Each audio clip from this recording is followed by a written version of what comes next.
Sixth most common question: if Islam allows a man to have more than one wife, why does not Islam allow a woman to have more than one husband? As far as marrying women is concerned, the categories of women a man can marry is clearly specified in Surah Nisa, chapter 4, verse number 22 to 24. And it's mentioned in Surah Nisa, chapter 4, verse 24, that you cannot marry a woman who's already married. That means in Islam, a woman cannot have more than one husband.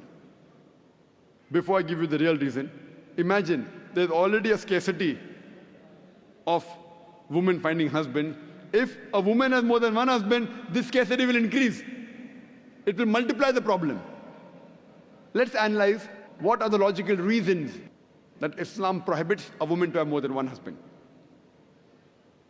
When a man has more than one wife, and if any child is born out of that wedlock, you can easily identify who is the father as well as who is the mother.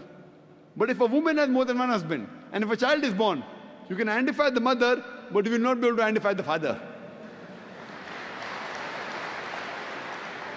And if you go to admit that child in school, and if they ask you what is the name of the father, you may have to give two names.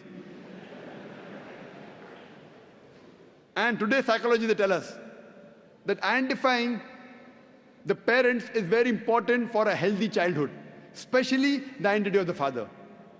If you cannot identify the parents, the child has a lot of mental trauma.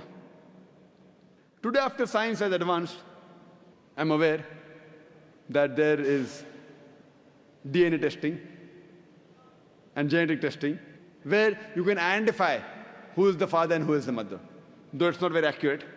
But even if I agree that maybe after a few years it becomes accurate, yet it has happened recently. All these years it wasn't there.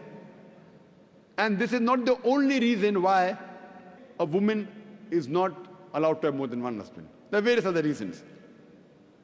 For example, today science tells us that a man is more polygamous in nature as compared to a woman.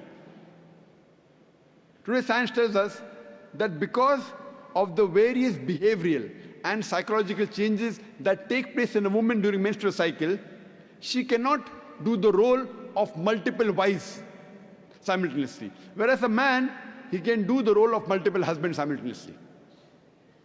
Furthermore, if a woman has more than one husband or more than one sexual partner, and if all of them are loyal to each other, yet there are high chances that venereal diseases and sexual transmitted disease will emerge, and it can be retransmitted back to the man.